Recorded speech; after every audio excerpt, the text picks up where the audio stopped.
Welcome to another episode of EJ Outdoors. October 29th. Thanks for tuning in, everybody. October 29th, the evening hunt. I'm going in a little later than what I have the last couple days. It's about 4 o'clock right now. Quitting time's about 6:45. I've noticed the last couple days that movement has all come a little bit later. Now, that's not to say today's any different, but or will be different, but for whatever reason, finished up watching a football game with my wife, and now I'm headed in, so just a little bit later. But I'm going to go in, and I'm going to set the food plot. I don't feel like I've really boogered anything on that section yet. For whatever reason, on Friday night, it was slow, but it was also really high winds, and, it was just odd conditions. We got probably about a 10-mile-an-hour northwest wind. So what I'm going to do getting in here is one of my videos prior, I slipped into the ditch, and then I went all the way up to the north and skirted around. Now that's going to blow some scent into the property, but I think I get well above where these deer are bedding by going up and around, and they don't scent me. Friday night with that strong northwest wind, I just took a direct route in there, and that might have burned me a little bit too. So I'm going to try this strategy. I've really been playing with entry and exit routes. This is really only my third year, fourth season hunting this particular set of farms. So still playing, still tweaking, still learning the property, honestly, which is fun. It's a lot of fun. I'm really blessed to be able to have what I have here. So we're going to get going. I'm not going to talk your ear off too long here, but we're going to get going. I think we'll have some good action. It's real nice, cool. I think it's 35 degrees. Like I said, that northwest wind at about 10. Cloudy. I think it'll be a fun sit. We're going to get going. Stay tuned.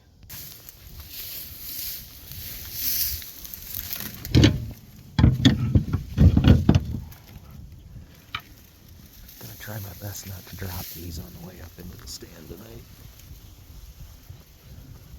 As you saw in the previous episode, they just got a good hangout in the tree about 7 foot off the ground this morning. So, alright, let's grab this PSE. Try not to bang it up. And here we go.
What I call the north camera.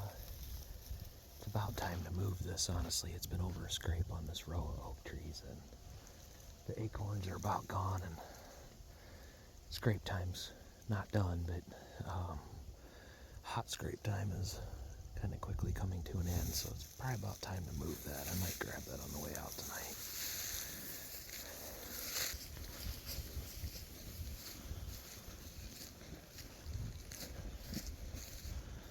One thing I failed to mention when it comes to habitat work I've been doing, and I don't know if this is necessarily considered habitat work. Well, in a way it is. You see this trail right here. I blazed this out with a chainsaw and a brush cutter, like a weed eater brush cutter attachment, back in last March. I made it basically as an entrance route because these thickets, some of these get so thick that the deer won't even walk through them. Actually, the west thicket by the food plot, I ended up last March making a trail about this wide all the way through it, about 250 yards long, and then 2 cross paths, and then I whittled out a bunch of bedrooms basically in this kind of thick stuff. So it was interesting to see earlier on this year how much they were using that, and they're using it a lot. This one here is more so for just me getting in and out, but I'm sure the deer are taking this quick route through here though. Just one of them tidbits of things I'm working on. I've got a lot more plans about trails through this stuff throughout the coming year as well, and we'll do videos on that and stuff too. So just one of those habitat features.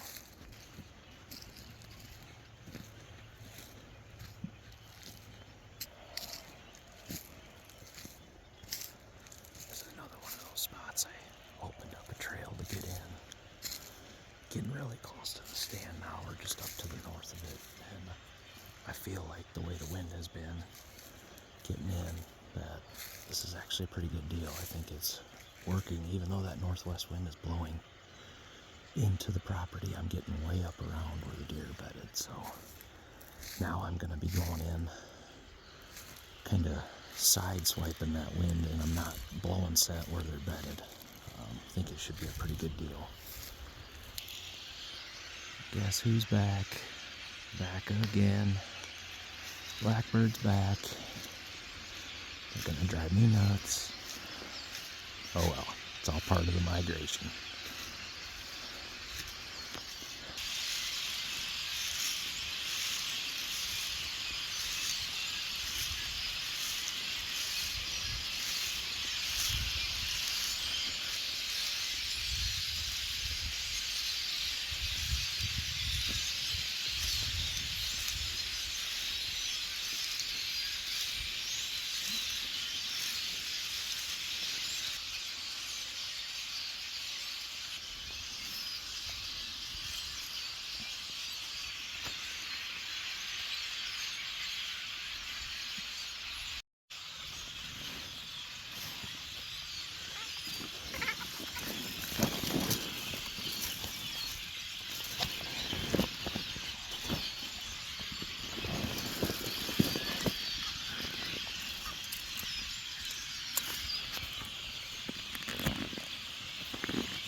Alright, we're in the stand. We're set up. As you can see, that fresh scrape right under me has been worked real recently. I didn't get too close to it, but from up here you can see that it's been worked real recent.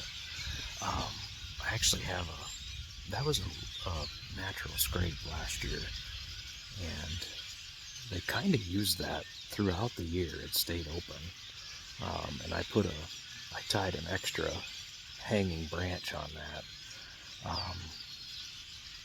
sometime back in August when I made my mock scrapes. And also in this setup right there is a mock scrape with a hanging stick, and as you saw on the video the other night, that little buck, that my video from Friday night, that little buck walked up to that and really rubbed his head all over that hanging stick. And this is the first year I've always made mock scrapes, but this is the first year I've done the hanging stick deal, and so far I'm pretty pleased. I've got one of those on each stand set up, and so far I'm pretty pleased with it. It's not only a marker post, but it's a visual. It brings their attention to something. And getting in here, I feel like the wind's really good. It's basically really good northwest. It's going right down the edge of the pond like on Friday night. And honestly, as much as those blackbirds annoy me, they help me cover my sound getting in here when I got real close to the stand. So now they've quieted up, but I'm sure that won't last long. But all right, well, stay tuned, and I'll be bringing you some deer action, I hope, here soon. And it feels like a good night. I'm excited. It's October 29th. Trick-or-treating is going on right now in my hometown, so it was good to get out here. I'll let my wife pass the treats out. My daughter, Delana, is old enough to run around with her friends now, so she's having fun. I'm having fun. My wife's having fun. It's a good Sunday evening. Stay tuned.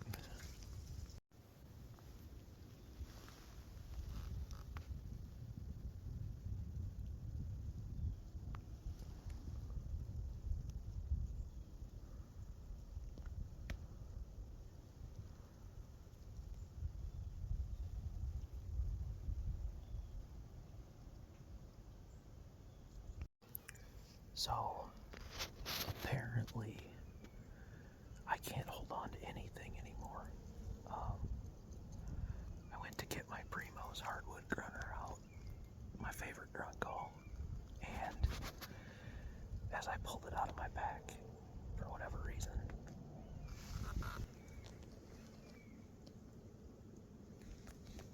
it's down there somewhere in those weeds. I guess I'll have to find it after this evening's hunt. Apparently I just gotta drop something now, so tonight it's going to be my Mad Calls grunner, which is okay too. I like the Drury's, so I'm gonna use my Mad Grunt tube tonight, and maybe that was meant to be. We'll see. Who knows? Who knows how things happen? All I know is I better not drop my PSE, then I'm gonna be upset.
that was a big time encounter there.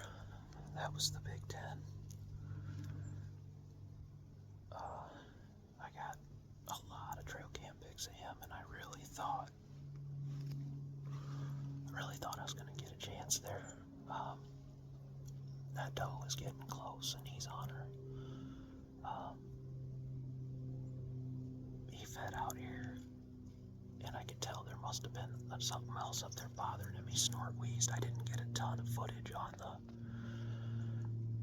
on my camera here, but I had the Tacticam rolling, so we'll see what we got on that. He come back across, and that doe went back into the thicket, and she headed back south, and naturally he's right on her, so whew, that got my heart going. I thought I was gonna get a chance. I had him broadside at 40, but I'm just not gonna do that. I've been on way too many wild goose chases. There's still quite a bit of season to go here, and I'm just not gonna do that. I mean, he was literally right there on the food plot at 40, and it was pretty wide open, but there's just too much that can happen. And it's October 29th. I'd rather play it safe and not screw him up or wound him, or I want it quick and fast, so whew, that got me going.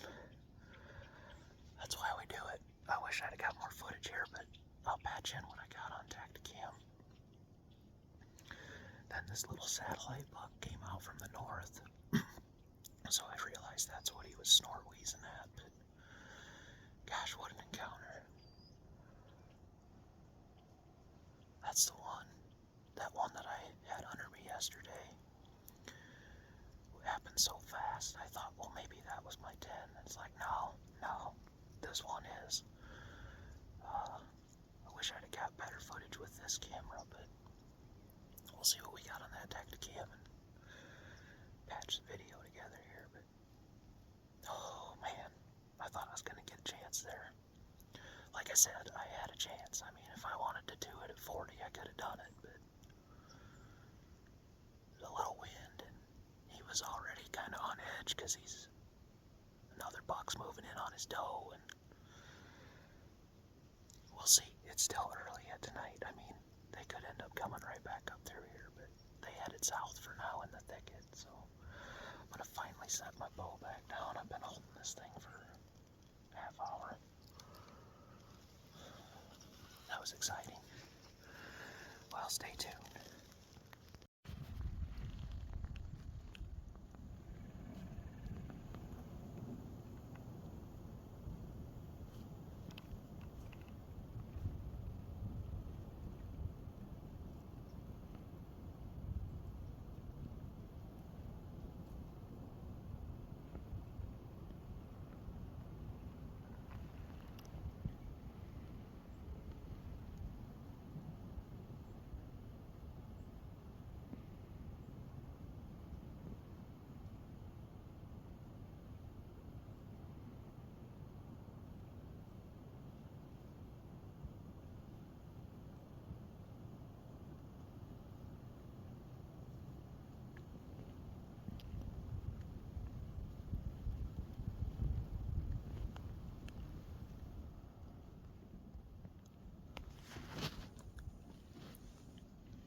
I had just done a rattling sequence, and that little buck came right away. The problem is the wind has shifted on me just a little bit, ever so slightly, and now it's blowing right down that trail that he was on. So I'm not gonna hit the antlers anymore, because odds are they're gonna come from up that trail. They're gonna come from downwind. I mean, I could have something bust out of the east thicket, or the west thicket, I mean, but odds of that are slim.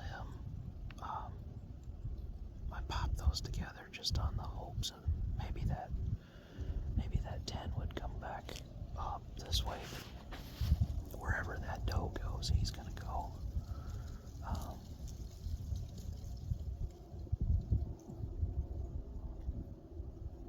was exciting though to get that close, but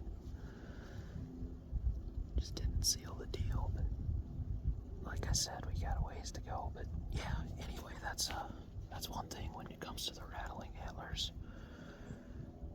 Odds are they're gonna come in on that downwind side or real close to it. And I just checked with the milkweed, and yeah, it's blowing right down that trail, so I won't be doing that anymore.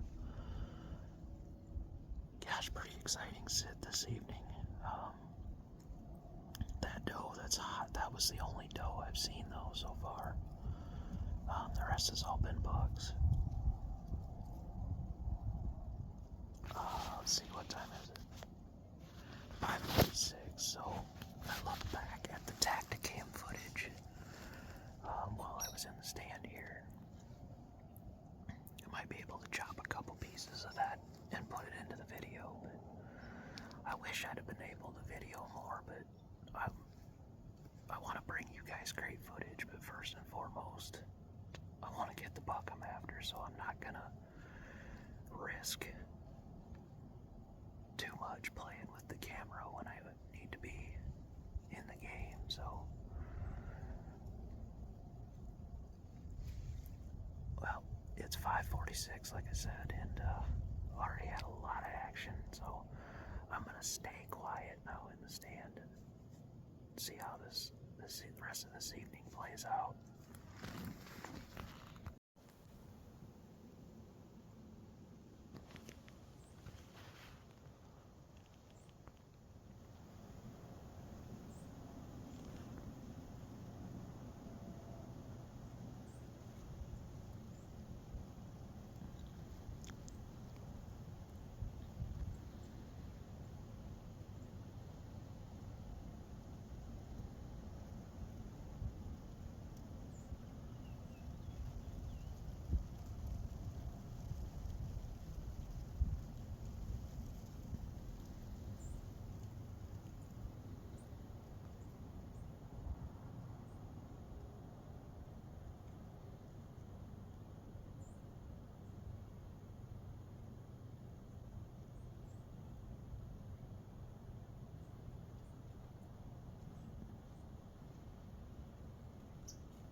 All right, gonna have to close out this episode from the garage. Boy, I ended up covered up in deer right at the end. Got some of them on film. Heck, I had 2 bucks, 2 little guys, walk. I mean, the one basically damn near rubbed up right up against the ladder to the stand. So just an exciting evening. It's always cool when you get to see your target buck. I I really thought I was going to get a shot there. Like I said earlier, I had a wide open shot at 40, but I would have had to stop him, and then he was already seemed like kind of on alert. I think he was worried about there was a lot of little bucks in the area. I think he was really worried about them getting anywhere near that doe. There must have been a farmer off to the northwest that had spread some manure because it just came very pungent through the woods. And I know the deer are used to that, but it put some of them on alert. It was odd, but I don't know if that had that big buck and that doe on alert to begin with too, because I don't know if you saw it in the footage, but at one point he's way out on the food plot, nowhere near my wind, and he was stomping and kind of looking and just different. But for the last few days, I wondered where all the deer went, and tonight we found them. Holy smokes, they were everywhere. So it was good movement. I think maybe the deer have adjusted and settled into this colder weather now. Still lots of does in the area with fawns, yearlings.